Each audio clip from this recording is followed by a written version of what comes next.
This week in Pure Reinvention. The death knell, if you will, was when the North American International Auto Show had decided after the roof was leaking on some of the new automobiles and that they had had enough. Episode 39, Patrick Bero, CEO and CFO of the Detroit Regional Convention Facility Authority. Engage, disrupt, adapt, repeat. You're listening to Pure Reinvention, the podcast for curious people. Welcome to this episode of the Pure Reinvention podcast, where our mission is to create a community of people on the journey of finding new ways to change and continuing to grow.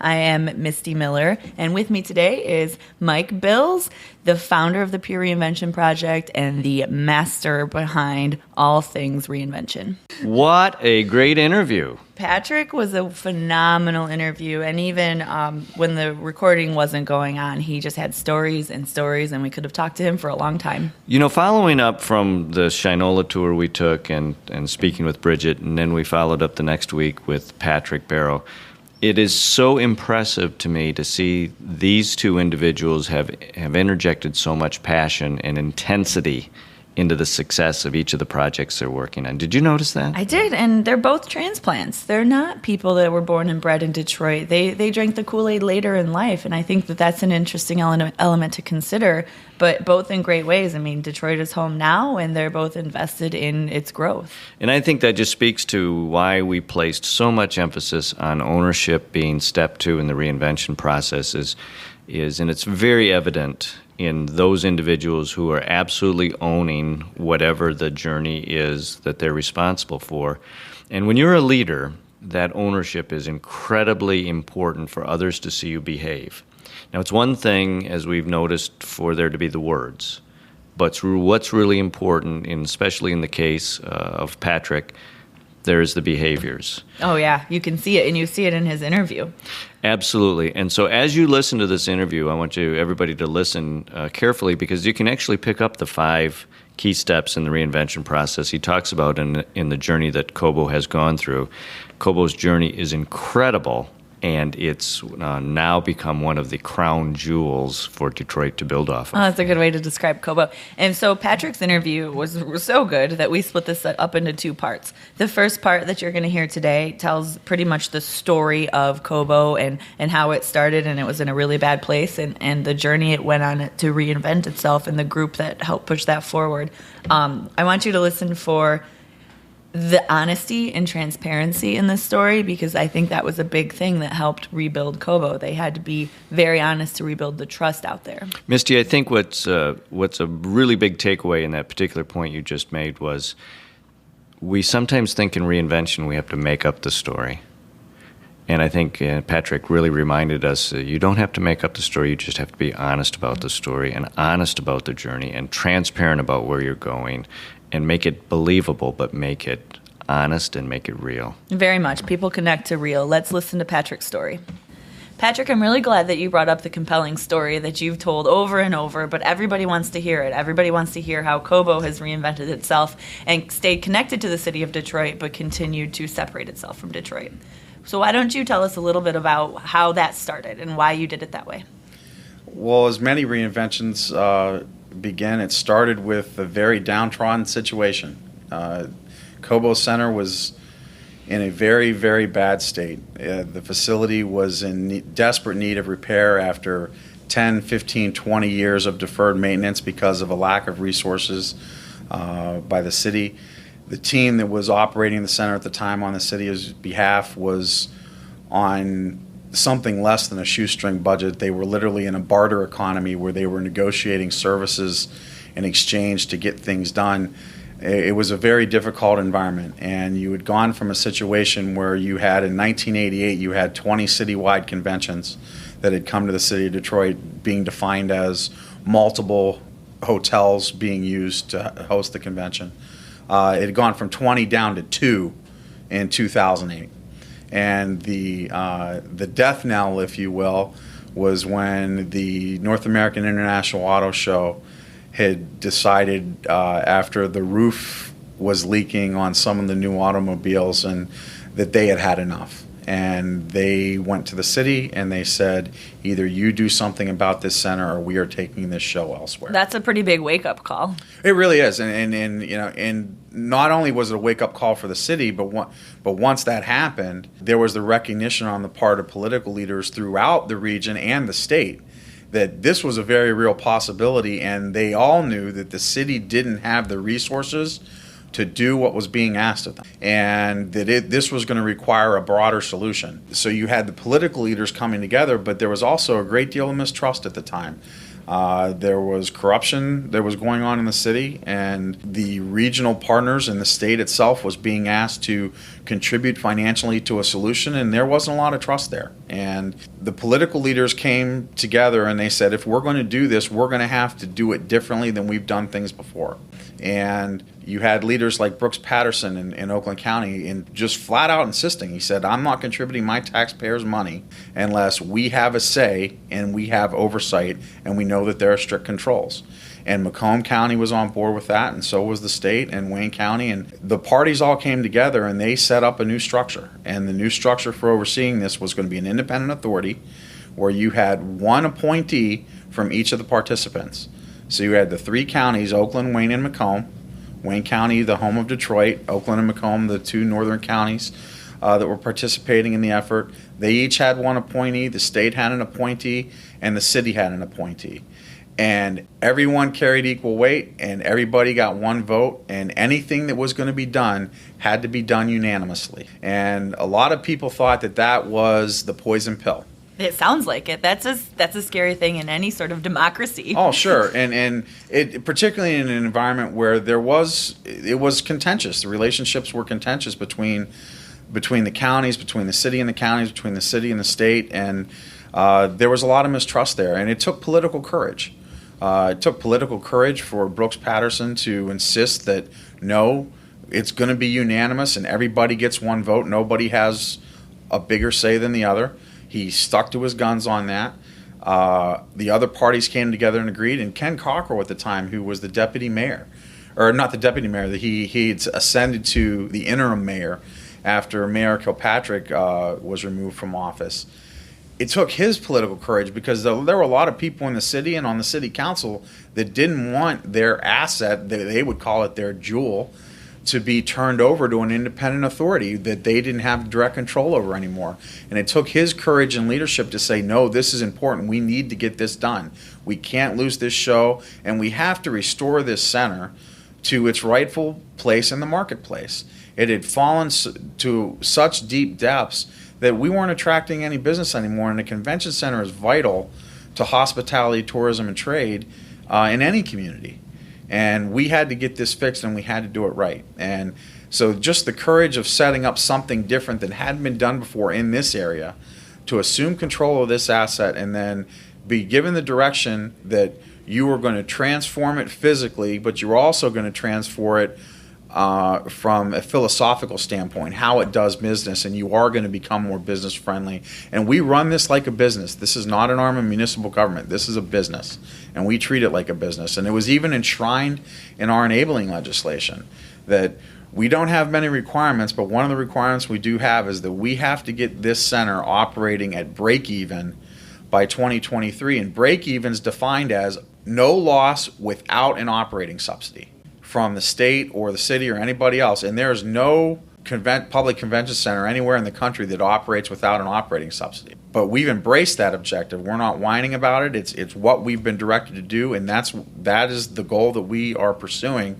And we've made great progress on that goal since we assumed control in 2009. We went from an estimated $21 million loss a year to last year that had been cut to 3.5 if you remove the subsidy.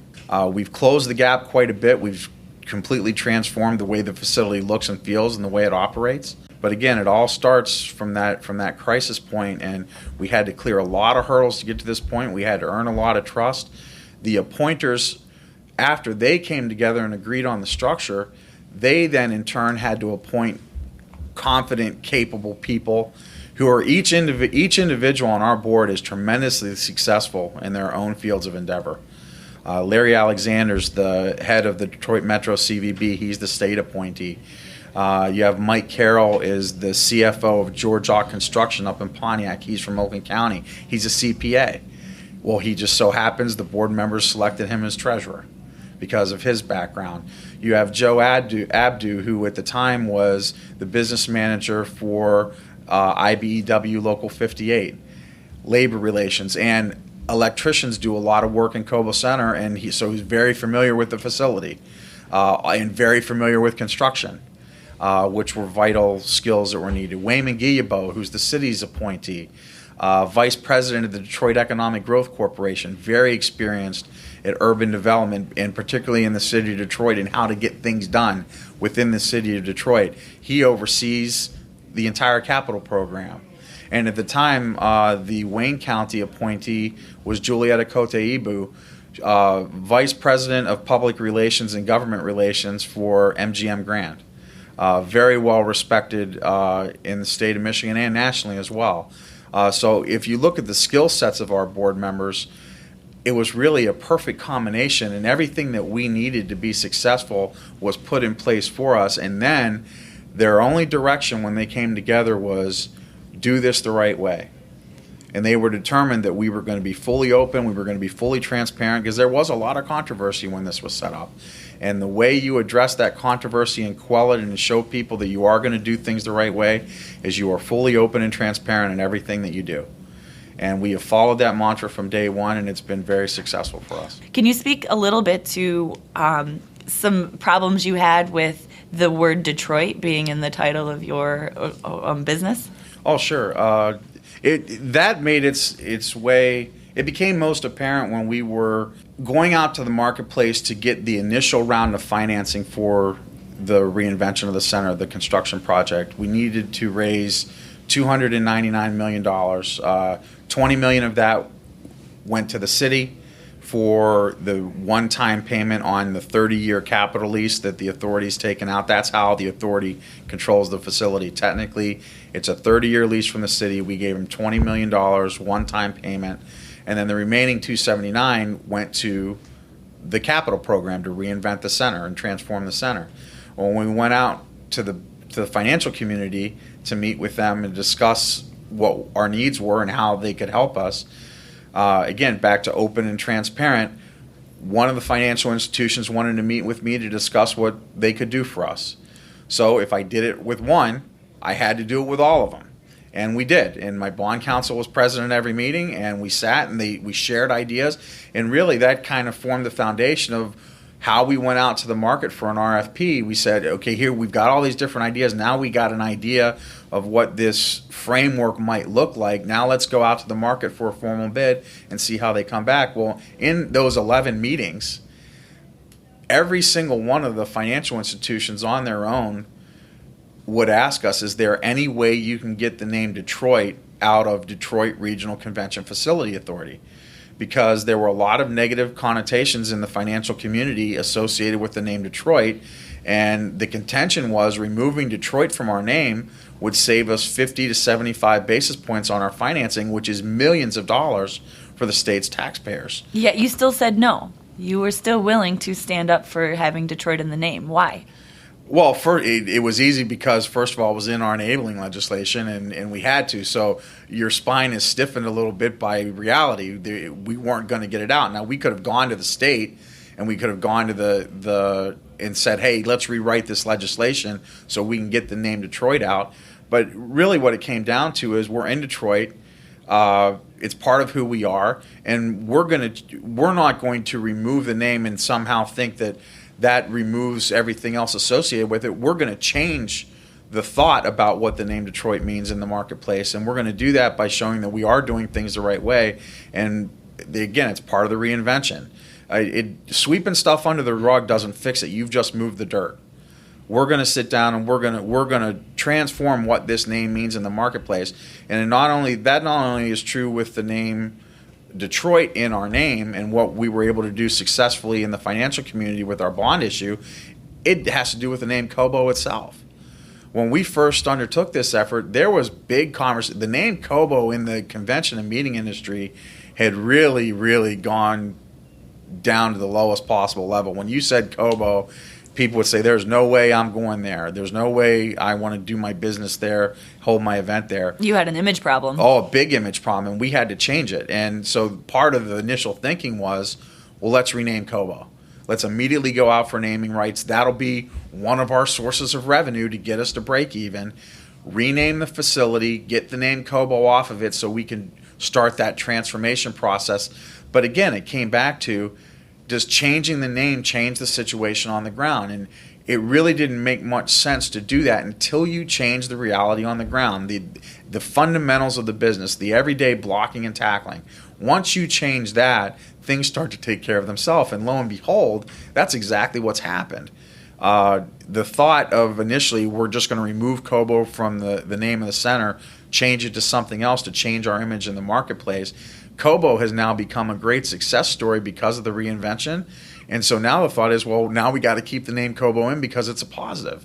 And it really all comes back down to, are you really going to just change the cosmetics and throw a little paint on something? Or are you really going to fundamentally change the way you live and work every day?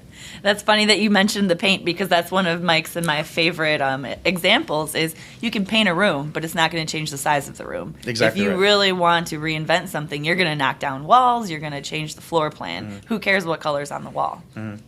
Well, the other thing, too, is to a large degree, a person, a company, your level of success is going to be determined by what you're willing to tolerate. And if you're willing to tolerate nicks on the wall, if you're willing to tolerate an AV system that's not fully operational or that breaks down frequently, if you're willing to tolerate lights that are out, if you're willing to tolerate high cost for your customers, then lo and behold, you're going to get the kind of business that those circumstances produce.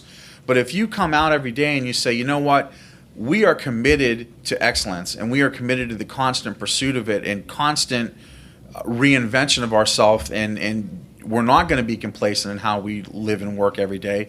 We are always going to go after the best we can possibly be. Lo and behold, your business turns around. And you know, if you go over to Cobo right now, we're doing the final preparations for the big ASA event that's coming up, and you'll see painters over there doing the very thing I talked about. There's nicks on the wall. You're fixing up the nicks, and they're making sure everything is exactly the way it should be.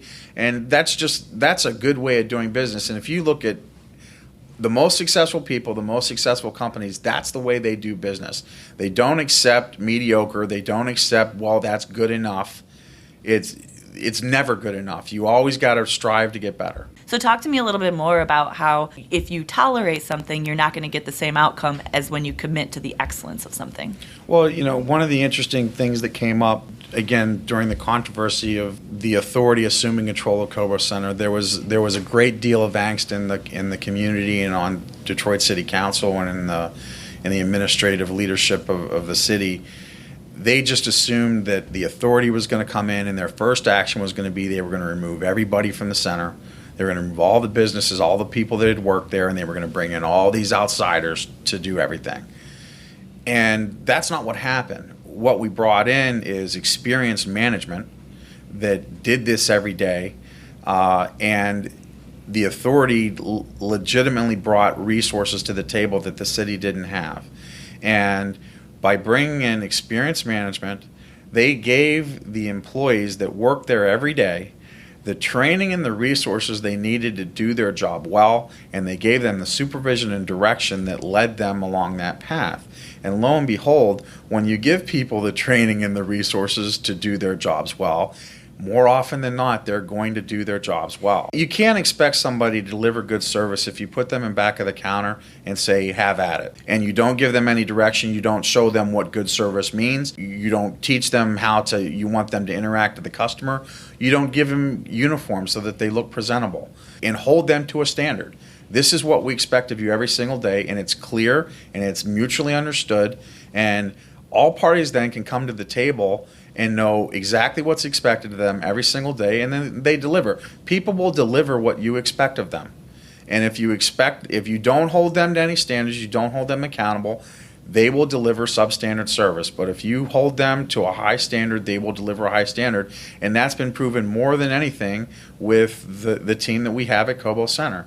by and large, the team that is having such great success now and is winning accolades in the areas of food service and the areas of convention service, many of them, most of them, are the same people that were at Cobo Center when we were deemed to be one of the worst convention centers in the country.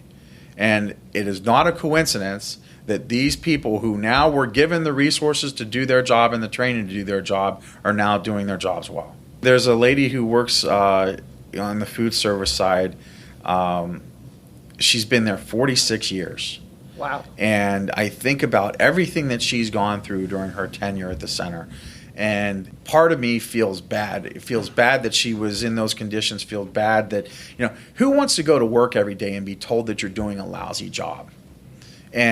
But when you're not shown how to do your job, when you're not given the things you need to do your job well, that's got to be tough going into work every day. And as bad as I feel for her having been in that situation, and there are many more like her that have been there for a number of years that had to go through that experience, I am so gratified now that she is now in this environment where she is having success and she's being recognized for her service and being touted for everything that she's done. The people that are there deserve that. And there was always the assumption that labor and management, you're always going to be at loggerheads. And one of the great things that's happened with this authority and with this board, while it did take political courage to establish this and to think outside the box and do things a different way, there's no better definition of insanity than to do the same thing over and over again and expect a different result. For too many years, Cobo and the city were doing things the same way over and over and expecting to change performance. Now you had a situation where the political courage was established, but we have been most successful because we have removed politics from the everyday decisions that are happening there, and we are focused on the business of providing service to our customers. And you are never going to be successful in any business unless the people on the front lines every single day are happy and are well treated, and that's what we're doing with all of our employees. We make sure that they have everything they need to do their job well so that they can provide the level of service that we expect for our customers. And again, once you remove the politics from all of it, it's no surprise that we're getting the results we're getting now because that's the model that we've set up.